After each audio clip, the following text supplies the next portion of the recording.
One of the books I was reading, A Man's Guide to, was Man's Guide to Women. It was one of the Gottman books. That probably was one of them. But and it was talking about what is the number one thing people fight about in relationships, right? And of course, everyone says, "Oh, it's money." No, Of course, it's not money. no, The number one thing that people fight about is nothing particular at all. It's everything. It's everything. It's about when we're getting picked up. It's how soon are we getting ready. It's money. It's we don't spend enough time together. It's the show we watch. It's the food we eat. It's the in-laws coming in. It's the dog. It's the cat. It's the kids. It's the diapers. It's everything. I've talked to so many couples, and I'm telling you, there's no one particular thing. I cannot pin down one particular thing that's, yeah, every single one of them is dealing with this issue. That's the number one issue. It's not. it's It's different for live different people, different situations, different what they're going through, different timing. But what I read or what statistic I read is the number one reason for divorce for uncommunication was expectations. That's what I read in one of them because the expectations of how you're going to communicate, what we're going to talk about, all those things that you just mentioned, yeah. but it wasn't foreseen in the beginning. So the expectations of how I'm going to treat you, the disrespect, my confidence level, all that stuff did that. That's for another topic. That was pretty deep because Yeah. I mean, So I those mean, are you do this in the field every single day. You see it. You know what I mean? I'll even say this because, and I would just take it back. It's not even the yeah, expectations, but it always boils down to the same thing. The communication is not there. The number one reason for Yep. divorce, number one reason for relationships breaking up is the communication is not there. It's not. We don't know how to talk to each other. We think, oh, because I'm a good friend, or I'm a good son, or I'm a good daughter, I'm a good employee, that it all translates to relationships. It doesn't. It does not. The dynamic of a relationship is infinitely different than anything else that you've encountered. It's Yeah. infinitely different. And so, which is Infinitely why, is the word. and you look at it like, even I know this isn't like specifically to Christians or whatnot. I'm a believer and I read the Bible, and there's no relationship in the Bible at all that holds as much precedent as that of the marriage relationship. Not one. There's no relationship in the Bible that God compares himself to outside of the marriage relationship. Since there's no comparison, there's no way you could truly prepare except by learning the skills you need to learn in order to communicate in the relationship. Because their thing is, like I said, there since everything can be a problem, the real issue is how do we talk about that? So even if it's expectations, how do we talk about that? Now, I was actually working with someone the other day, and then they had a conversation with their girlfriend, and it was about expectations. Uh-huh. And because they were able to have that conversation up front, they're able to say, you know what, we shouldn't continue because we're on different pages. We want Two different, different paths going and because of the so expectations. it's Yeah. only going to get worse if we try to stick together because we're not going to be able to solve that issue. And so they were able to have that conversation up front. And long story short, again, this isn't about. Let's get back on track because we don't Yeah. want to No, get the relationship but this stuff. is good. But This is good. as far as like standing up for yourself, Yeah. getting I back was to just that, about to standing up for reassure you. yourself, being assertive. So the first part is you got to identify what is making this situation, what is making this conversation difficult, what is making it uncomfortable. Right. Identify that first. Because once you identify that and do the work on your own side to frame it differently, right? And you learn the skills, then it's just a matter of being able to engage in the conversation and being able to learn how to speak using I statements and learn how to listen and ask for clarification and listen to understand and not respond. Because then if you're able to do that and you ask the question, Gordon, what was the difference between those two instances with that couple I was working with, where the one with the possible infidelity versus just a small thing, the difference was they used the skills with one and they didn't use the skills with the other. They use the listening and speaking skills with one situation and they didn't use it with the other. So if you're using those skills, if you're using those good communication skills, then you can navigate. There's no conversation you can't navigate. None at Absolutely. all. Absolutely. Yeah. It's so funny. It's so funny because the thing, the four or five things that you mentioned is in my sales book that I wrote 2 years ago. Hmm. All that stuff. And because business, relationships, anything to do with dealing with people comes down to a certain amount of things. I call them the 9 A's, but it's something that you have to do. You gotta active listen. You gotta be assertive. You got to be to have empathy in certain areas. You got to have compassion in certain areas. You got to be able to assess the situation, to Yeah. reframe that situation and everything else. Let me ask you this, Doc. That story, going back to that, after having that conversation, the expectations, obviously there was confidence in there to separate, right? This goes back to the topic, what today's is. Did the gentleman stand up for himself, or was it mutual in that Um, uncomfortable situation? Because you're dealing with the heart also, you mean, and the yeah. emotions. Did Mhm. he have the confidence to break that off, or was it just mutual? No, he had the confidence to break it up, and he had the Nice. confidence to break it off. No, It did end up, but it doesn't have to be mutually exclusive. It did become mutual because they are able to have that conversation, because which of it. but here's the thing, it was mutual because there was understanding, right? Correct. He listened to him, he listened to her. They were able to communicate respectfully. So there it was mutual as far as that's concerned. However, he was able to speak up and say what he was thinking and what he was feeling. He Yep. understood what he stood for. Yep. He understood that what he stood for was important. He understood what he stood for was a deal breaker. And I think that's another thing as well. Too many times we're scared to lose people, so we don't stand up because Oh, we're scared to lose people. that's a And the good one. fact of the matter is, if you lose people, that's okay. If you have a certain set of standards and beliefs and boundaries that other people aren't willing to abide by, you have to be okay losing them. And that's addition by subtraction, Oh, because it's a we part of don't growth. want people in our life that don't want to respect us, don't want to honor us, on a different page than us, right? That just completely rubs against how we operate. If they want to go, we need to be able to stand up and let them go, right? We can't be so scared of being lonely that we're going to keep people around us. They're going to treat us the wrong way. And let me also say this: there's no benefit. Like, you keep around the wrong people, you're already lonely. You're already done. You're already You're lonely. done. We don't stop and think about it. You think because there's a warm body in your bed, you think because people are around you, you think because people ask you around, oh yeah, if I stand up for myself, I'm not gonna have that. You already don't have that. You You, already feel like you don't fit in. You already feel like you're not enough. You already feel like you're not loved. You feel that every day, and it's even worse because you're around people that are supposed to do that. So it's even worse for you. So you're concerned about losing what you don't even have. That's the crazy part. So you might as well just stand up for yourself, speak up. And I'm not saying being a rude jerk. I'm just saying speak up and say, I like this, I don't like this. I want to be treated this way, I don't want to be treated this way. And if they leave, that's okay. They have a right to. You don't want people like that around anyways. And here's the thing, you stand up for yourself enough, you're confident enough, you're going to attract the right people. Don't be scared to lose people, because by you standing up for yourself, you being yourself, being your authentic self, you're going to attract people. They're going to come back into your life. Right? The absolutely. people that want to be around you, that want to respect you, that want to love you, that want to communicate right with you, that want to take responsibility for their own actions. That's what you want. That's what you want. So don't be scared. You have nothing really to lose by standing up for yourself. Right? No, You really don't. absolutely. Right. Absolutely. I will Was add it? this caveat in there. Wait, let me add this caveat on there real quick though, Gordon, because Absolutely. what I don't want anyone to do is take this and then run to their job and be like, "Boss, F you." No, we're not doing that, guys. Let's use our heads a little bit, right? There are Wait, some wait. Put situations your where it's like, disclaimer. man, yeah, You got to put your disclaimer. disclaimer. There are some situations where it's okay, I got to navigate this storm, right? I can't just get up and speak up for myself, because I do, in that I'm going to lose my job. I'm going to lose the contract. I'm going to lose this. I'm going to lose that. All right. And we could talk about how to navigate those situations where you can still be yourself and still have those boundaries without necessarily risk losing your job, because there are ways to do that, or losing out on an opportunity without being a sellout. So we can talk more about that at a later date, but I'm not saying to take this and go gung ho and just, oh, let me just burn everything down to the ground.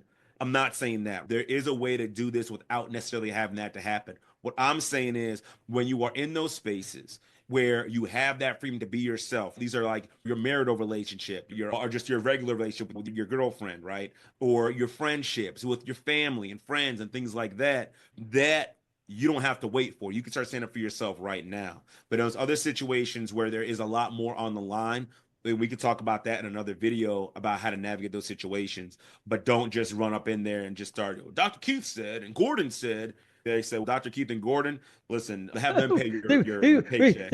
we're going to have a knock on the door with a letter to cease and desist. But guys, we're going to be, this is what comes down to our next situation, because we just was talking, we're going to formulate 1 week a month. 1 week a month, instead of us Thursday doing this, all this type of content and brainstorming stuff, we're going to be offering free workshops, free webinars, free things for that. We can do it like in the hour or so, hour and a half every month, so we can start getting these things done to get it out of you. I don't play a therapist online. Doc's a real therapist. That's why we have him, right? I don't play a dog trainer. Income claims and self-proclaims, this is not a test. This is what I'm doing for coaching. So that's my disclaimer. I don't play a lawyer on TV, but do not litigate this. Yes, because Since we're throwing out even more disclaimers, let me also say, while I am a therapist, I'm licensed in Nevada and Florida. there you go. What we're talking about right here, very important. This is not therapy. This is coaching. Right. This is not therapy. All right. So please, because, and it's very important for me to say this, because I don't want anyone coming from my license. I got therapy advice from Keith. No, you did not. It's not. No, you did not. This is Keith, the coach, not Keith, the therapist. If you want therapy, you can go to FCS, look me up anywhere, sign up if you're in Nevada or Florida, and we can go through that whole process. It's different. Coaching and therapy are different. So no, this is not therapy. I'm not giving you therapeutic advice. We're not processing anything from your past. We're not doing anything like that. This is coaching. This is goal, right? If you wanted to, like Doc said, this is what's leading us from the coaching to a different set. It goes levels to this game. If you want to work with Doc on a more personal, professional level, he's available at FCS. A lot of the topics, the contents, we're pulling from his outlines, his forums, his teachings, his books. A lot of it comes from there. So you have the best of both worlds, but that was just the claim that we have to put inside just in case something happens, because you might never know. You know what I mean? This is something that has to be said, but like I said, we're confident coaches, basically. We extrapolate the information. You want to go deeper, Doc's available. But we will be offering workshops. The big promise is if you're an unconfident person, if you want to learn about body language, you want to learn about certain things that you can become, so you're not being ran over. You want to be assertive with your situation. The big promise is we will get you over that hurdle where the ceiling that you might hear might be the floor, right? It's something that you might have to do and put a little work, but it's all going to start somewhere. And we're going to be offering that type of workshops, webinars, content on a monthly basis now, because now we have the traction. Doc, let me ask you this before we close out. How is empowering yourself so important, and what kind of steps can you take besides the breath work, besides the journaling, and how is it that it can benefit to strengthen your values? How can empowering yourself strengthen your values? Yes. So how do I answer that question? So it's a deep one. Values, I'll say this, your values are your beliefs, and your beliefs are your core programming that have you do what you do, right? So ultimately, to tell you the truth, you're always reinforcing your beliefs, whether you know it or not. That's literally how our brain just operates. So whatever your belief about yourself is, trust and believe that you're reinforcing it. So if you believe that you're worthless and you're nothing, you're going to reinforce that. Your behaviors are going to reinforce that. You not having boundaries is going to reinforce that. You not speaking up for yourself is going to reinforce it. Matter of fact, that's the reason why you don't. Because your brain's, the program we have is that we're useless and we're nothing and nobody cares and we don't deserve anything. So guess what now happens? Your brain now runs that programming. And so now you view every situation where you're the victim. Your body language shows that. You got the emotions that are behind that, right? The overwhelm or the depression, the sadness or the loneliness or the inadequacy or whatever. Like all these emotions, these are now, and so now those create behaviors where you have no presence. People do walk over you. You don't speak up for yourself, which reinforces, because then people are going to treat you any kind of way. That's the consequence. Then it reinforces the belief that, yeah, see, no, we are useless. No one cares about us. No one loves us. So the fact of the matter is you're always reinforcing your values every single day. You're empowering good, bad, and indifferent values every single day. The real question is, what do I need to do? How do I identify the values that need to be changed so I can stop reinforcing those? And how can I change those with the values I do want to believe and then reinforce them? And honestly, you do it the exact same way your brain operates, right? You identify the old belief, whatever it is, and you break that down. And let me also say this, because we're throwing disclaimers before. If you need help doing that, right, you might want to work with a therapist. You might want to work with a therapist, a cognitive behavioral therapist, because that is literally what they Bit. do. Identify the belief, Yep. break that one down, install the new one, and then your thoughts, feelings, and actions start reinforcing that new one. So that now becomes the new programming, right? So you might want to find someone to help you do that. So essentially, that's how you do it. That's how you change those disempowering beliefs, right? You identify them, you switch it out with something that is empowering. Instead of saying I'm useless, I'm worthless, and nobody cares, you can say I'm more than enough, I'm powerful, people love me, I am loved. Those could be your new beliefs. And then you start moving in a way where you are powerful, right? How does a powerful person move? Like we talked about before, they're making eye contact, their voice is louder, they have a presence, they respect them, so they set boundaries. And you start seeing the consequences of that, which are people start respecting you, people start treating you better, people start loving you more, your girlfriend respects you more, your wife respects you more, there's more intimacy. And so all these consequences then reinforce the belief that I am powerful, I am worthy of love, people do care about me, and then you just rinse and repeat, and you continue to rinse and repeat, rinse and repeat, rinse and repeat,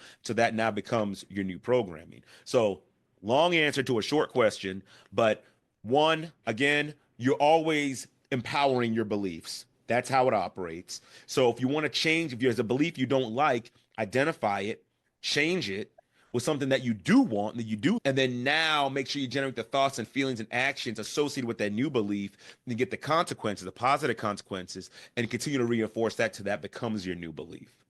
It's gonna be. We have worksheets for that. We have workbooks for that. We have a course for that. We even have guidelines for that. We have a mini workshop for that. I might leave the link depending on how we're gonna get this from the editor and stuff. The link might be up top here. It might be in the subscription area, or it might be down here. So be on the lookout for that. But I just wanted to end with this, Doc, because this was every week. The content, the topics, the things that we talk about are so detrimental to so many men, right? Especially if they're going through situations where they're getting ran over. We want to help you guys. The big promise is if you're going through something, like Doc said, see a therapist. If not, keep along for some coaching calls. Be on the lookout for the dates. If you're watching this on any of the platforms, understand this. You're not alone in this matter. You mean understand that a lot of times it might be a nudge in the right direction that can push you through that edge. That's what we're here for. This is what we've been through it. We've done that. We worked with other people already. It's just a matter of how we're going to get together now. Doc, you want to end it? I don't know. You want to end it on that note? Be my guest. We can wrap it up, man. I think I've revealed enough truth and opened up enough stuff for one recording, one video. I'll Beautiful. just say this. I'll just say this, guys. You hold the keys to the change in your life. Beautiful. It's not in the government. It's not in your religion. It's not in your wife. It's not in your kids. It's not in me. It's not in Gordon. It's not in God. It's not anything like that. God gave us Beautiful. free will. Right. That's why I say it's not in God. Not obviously, I love God, Jesus Christ, and Yeah. everything like that. So it's absolutely no disrespect. What I'm saying is he's looking at you the same way I'm looking at you and saying, bro, you got to make a decision. That literally Visioning. all it boils down to. You have to decide that I want a different life. I want a better life. I don't have to stay like this. And I'm going to share, this is one of my favorite Bible stories. I'm going to share it I think it's in one of the book of Kings or Chronicles or whatnot. And it's about the four lepers. It's one of my favorite stories. And give you the background. So this is at Samaria. Samaria was surrounded by, I think, the Assyrians. And so if you ever seen like a city that's and surrounded by an army, you know that nothing can come out and nothing can go in. So the whole purpose is to starve the city out. Get them either so weak that they can't defend themselves, or get them to so weak till that they surrender, right? So that's a state that this city was in. There was a massive famine. People weren't eating. One woman was talking about how, hey, one day made a deal with another woman, how one day today we'll eat my baby and tomorrow we'll eat your baby. And then got mad when the other woman hid her baby the next day. That's the psychology that was going on in that city in Samaria at that time. There were these four lepers, right? And lepers couldn't be in the city. And leprosy is basically like your body's just rotting away. Long story Right. short, that's what it is.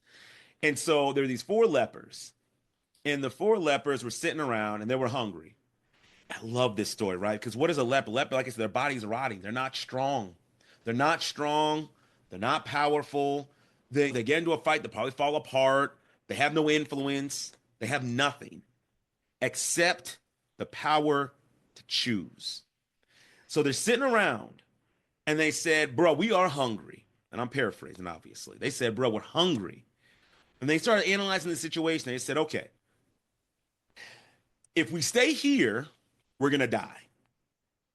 If we go into the city, there's no food there. We're going to die. The only place there could possibly be food is with the Assyrians, right? Now, that's uncomfortable, right? That's dangerous. That's a difficult situation. But they said we could go there and die, but we could also go there and get food. But one way or the other, we don't really have a choice. We have to go there. Because if I stay where I am doing the same thing, I'm going to die. If I go back to what I used to do, I'm going to die. If I go forward, it may work, it may not work. But there's no hope where I am. There's no hope where I used to be. So I must move forward. And so with the power that they were given, the free will power to choose, they moved forward into the Assyrian camp. And then God, he did a miracle and then ran the Assyrians off and they went and go ate and everything like that. So that there are successes on the other side of that. But the reason why I tell you guys this story is because you're in the same exact position as Same. four lepers. Right? Same. That same power to make a choice, to do something different. You can do that.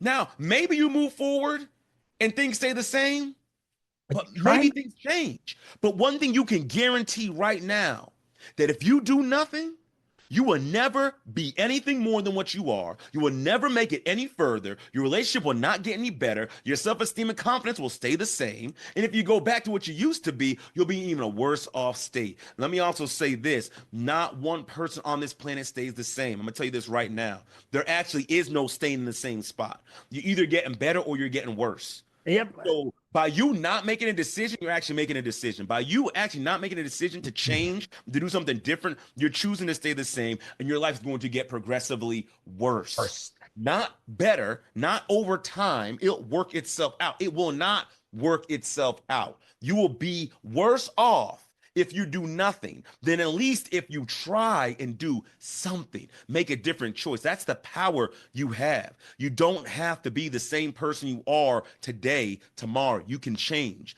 but it all comes down to making a choice. And so if you're willing to make a choice, if you're willing to change your life, then reach out. But if you want to stay the same, if you want to do nothing different, if you want things to just stay just along, the way they've been going, and I'm sorry, man. And this is not some type of sales game. This is just real life. This is real life. The people who think they're staying the same get worse. They get worse. Their health gets worse. Their relationship gets worse. Their self-esteem gets worse. Their thoughts get worse. They get worse. They don't stay the same. No growth. So you don't really have an option. Yep. Your only choice is either I'm going to get worse or I'm saying the only one choice you have. Either I'm going to get worse or I'm going to get better. So you got to sit down with yourself and really think about, dang, what do I want to do? Do I want to stay the same or do I want to get better? Yep. And I'll leave you all with that. Gordon, you can close this out, man. All right. That was a deep story there, Doc. That came out from real passion because that's the truth. But anyway, we'll see you guys next week. Be on the lookout for the dates that we're going to have. So say some of you guys don't just like the content, but you might like to be on a webinar to actually see what we're doing, or on a workshop or some sort of small challenge. Stay on the lookout for that. We'll be planning these out for the next couple months. I'm Gordon Watt from Boundaries and Brotherhood. I won't say aloha. Doc. All right, guys. Take care. All right.